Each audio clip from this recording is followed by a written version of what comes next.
welcome back to another video on Competitor's Edge YouTube channel. Appreciate you checking it out. Today we will be installing the camshaft and degreeing it in. Let's get to it.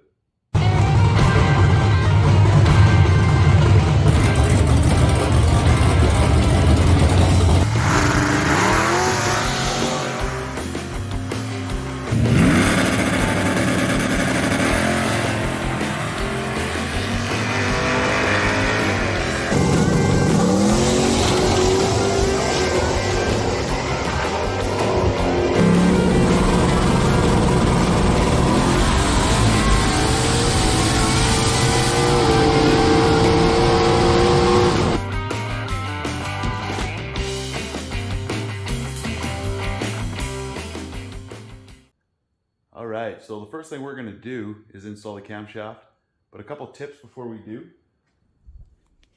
Your cam comes in the packaging and everything with some oil, I guess, some kind of a lube that's very sticky and tacky. You want to make sure you get that all cleaned off first before trying to install it. So I actually was using brake clean. I got brake clean in a 20-liter pail with a gun there. Works pretty good for that. So got it all cleaned up. It comes with two dowels, a longer one and a short one. I've already got the short one installed. I believe the longer one's for the older carbureted engines, but this one here is the newer style, so we're going to use the short one. So it's all cleaned up. I'm going to use driven engine assembly grease on the cam gear, and I'm going to use bearing guard on the cam journals, and I'll probably just use some Joe Gibbs 1550 brake and oil on the camshaft lobes themselves here and on the chain and everything else. So let's lube it up and shove it in. Okay, so I got it all lubed up. See, I got the distributor gear here all lubed up with the assembly grease. The journal's got the bearing guard, and the lobe's got the 1550 brake and oil there. I'm going to just use the cam sprocket here just to help me guide it in. And the cam journals themselves already have bearing guard on them as well. So when you're doing that, you kind of, want to be gentle. Guide it in as nice and easy as you can.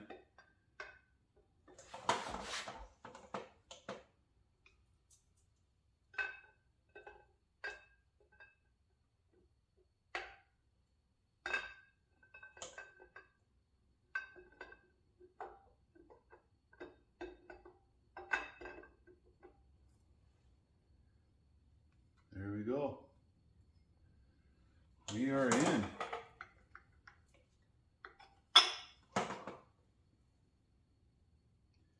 And it turns real smooth. The little bit of resistance that I'm getting is just from the bearing guard itself.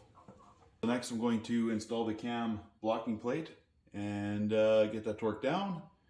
We'll put the sprocket on and the chain, get it all lined up, and start degreeing this thing in. Okay, so now we'll put the cam blocking plate on, and I got some Loctite, some blue Loctite here on the bolts.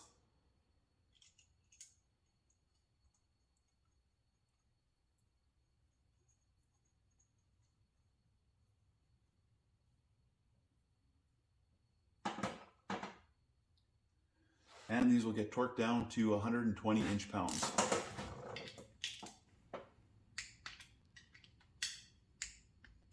Okay, so now we're going to get the cam sprocket and chain put on. But first I'm just going to spin this dowel, spin the cam I guess, and we'll just get that dot lined up with the dot from the lower timing set here. Okay, we got our chain on.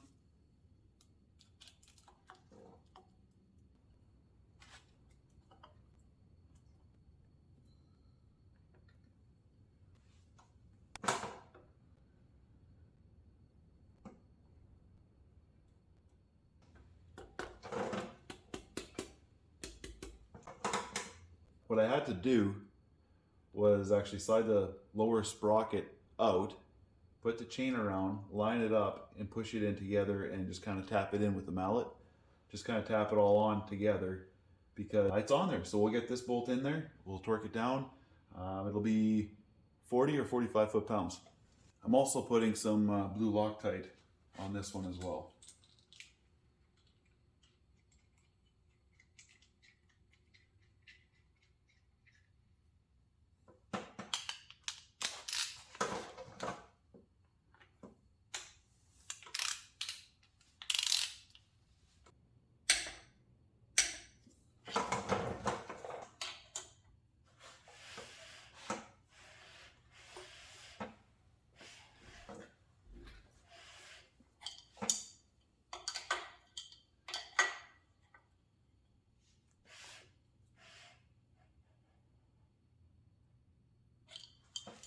Okay, it's done. Feels good. Feels tight. Feels smooth, crisp. Feels like power. So we'll set up now, and we'll get this thing degreed in.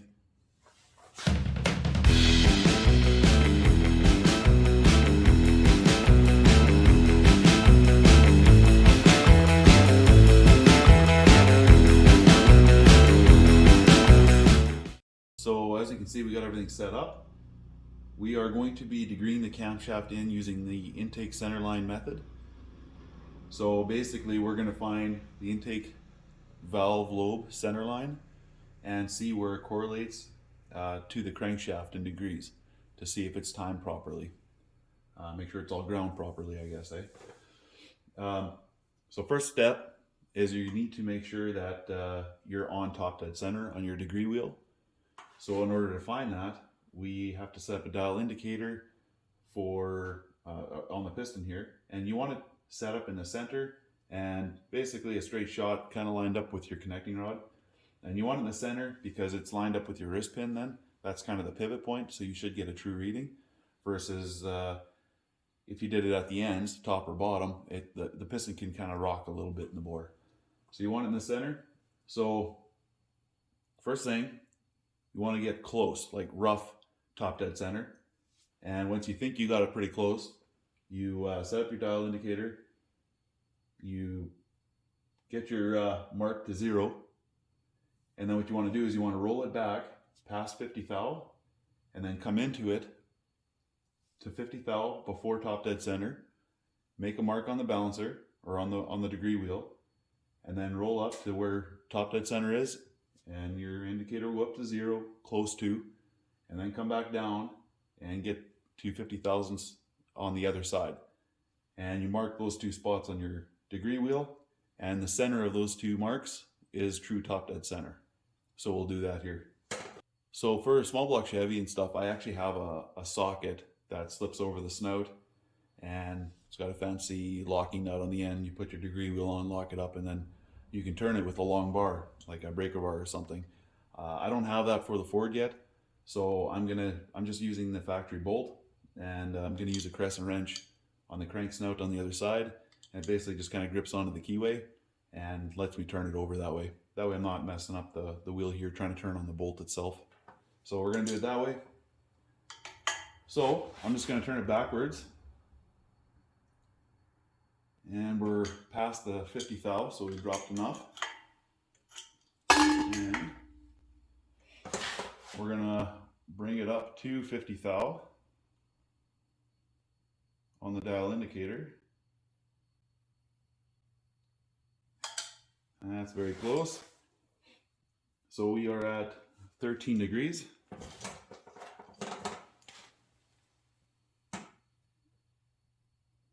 We'll put a little mark there, and then we'll keep rotating it.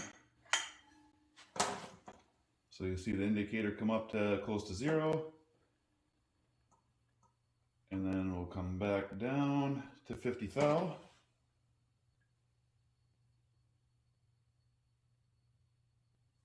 A little bit past, so I'm going to work it back, and then I'll go into it again.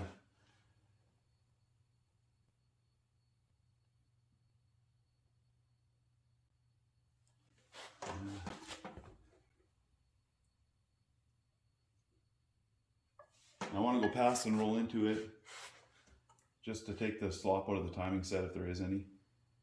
And it's a lot easier with the long breaker bar on the snout, I tell you what.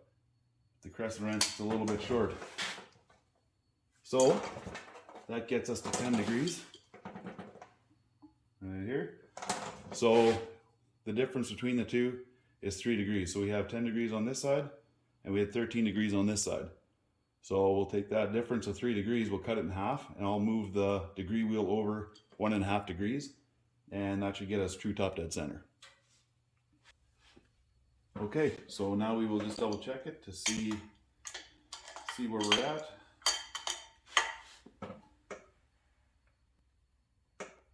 So we'll roll it backwards, and we'll start coming back up. We'll get to 50 thou again. There we go. So we are like 11 and a quarter, 11 and a half, somewhere in there, 11 and a quarter. Roll it back over. And again, it's a lot easier with more leverage versus a small little crescent wrench. We got 50 and 11 and a quarter, 11 and a half. So this is our true top dead center now.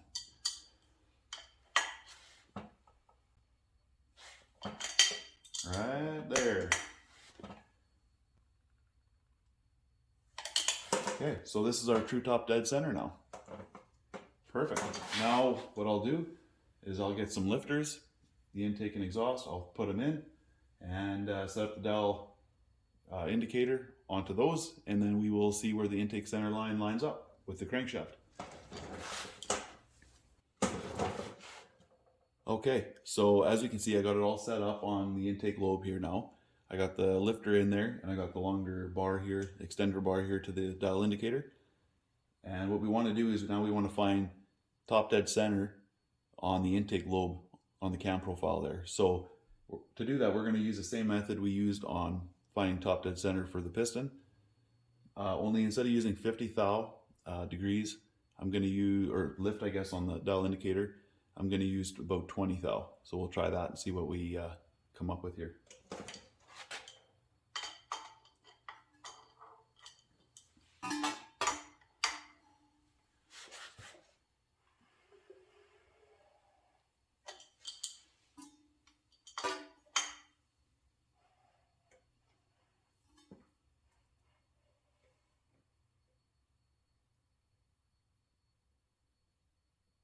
Okay, so it looks like we kind of stopped turning here.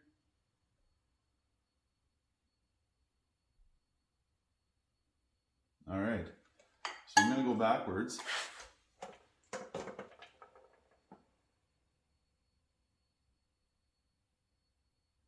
I'm going to go backwards 20 thou.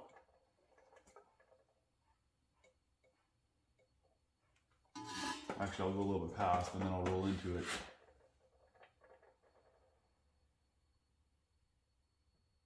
Okay, that's very close.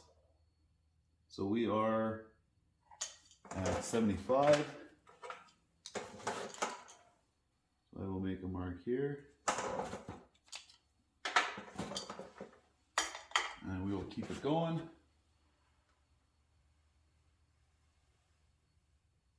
And we'll get to that 80 again. And we are at 138.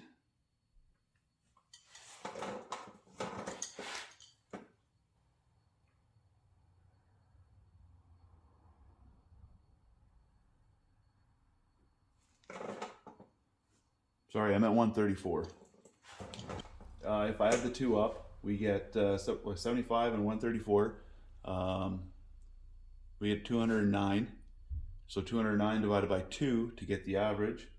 The center line, we're looking at 104.5 degrees. Now, the cam card shows that it's supposed to be at 106. So we're actually out by 1.5 degrees. So what I'm going to do is I'm going to try this again, but I'll try it at 50 thou instead of 20 thou just to see if it gets us a different reading. So now we had 150 and We got 50, 55, 56, 57, 58. So that gets us 208 divided by 2 gets us 104. So we're looking at that 104, 104 and a half range. So we're actually out, yeah, 1.5 to 2 degrees on this cam profile, the way this cam was ground. So I'm actually going to pull this apart, and I will pull the crank sprocket off, and I'll retard it. This one's adjustable, so I'll retard it. I'll retard it 2 degrees just to see if we get into that 106 range, and I'll do this all over again, this whole process, just to see if we fall in that 106 range as a sanity check, just to see where we're at.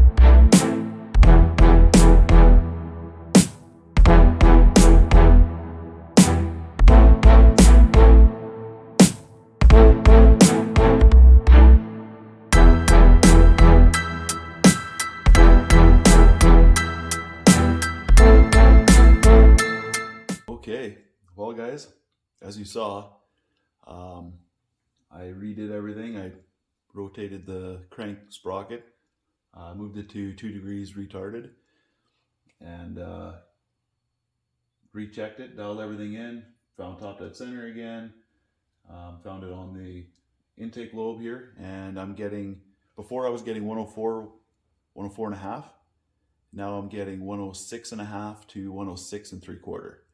So right around that area. I mean, there's going to be a little bit of variance and stuff with what I'm doing here. It's not 100% the best setup, but it's enough to get us close and tell me what's kind of going on. So it seems like the cam was ground a little bit incorrectly as far as the intake center line goes. But good thing I got this timing set here that I can adjust for it and compensate. So we're all dialed in now. We're at 106 and a half, 106 and 3/4. So we're good there. Some guys stop at this point. You can check all the cam specs on the cam card. You can check them all. You can do it on the intake side. You can do it on the exhaust side.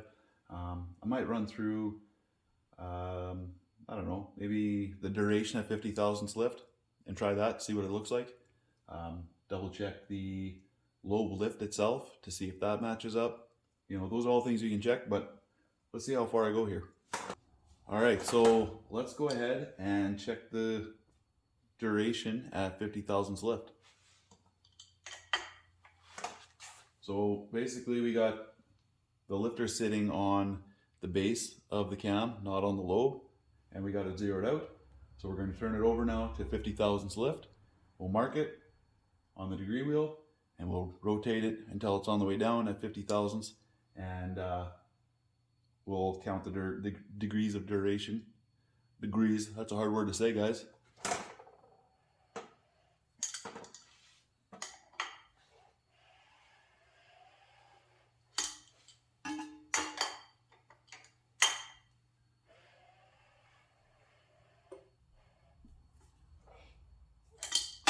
Had it and I just went past it. So you want to make sure that you keep pressure on your lobe going down because you have no spring pressure holding your lifter down, so it doesn't always want to seat all the way.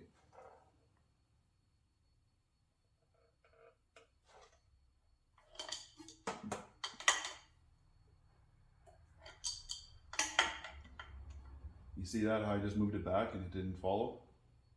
We'll just get it to follow.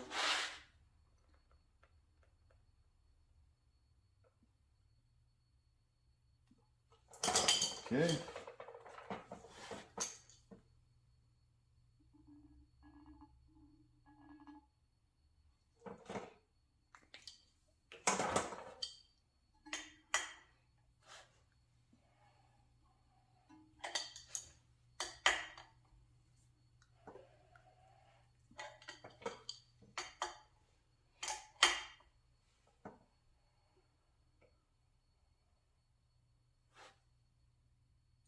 We might as well check the lobe lift too while we're doing this, just to see where we're at. So I'm getting about, I don't know, 341 thousandths. I mean, there's going to be a little bit of variance there.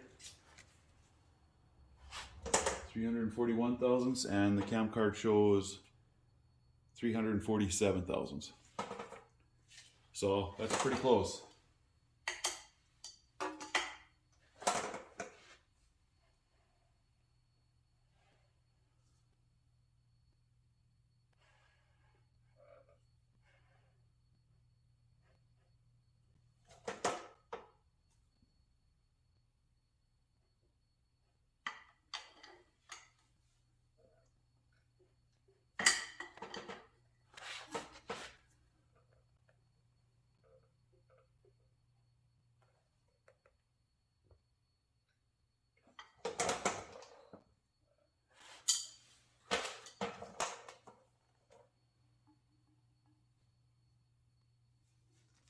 All right, so we got our two marks now from 50 thou to 50 thou. So let's, we'll count the degrees from here to here, and that'll be our duration at 50 thou.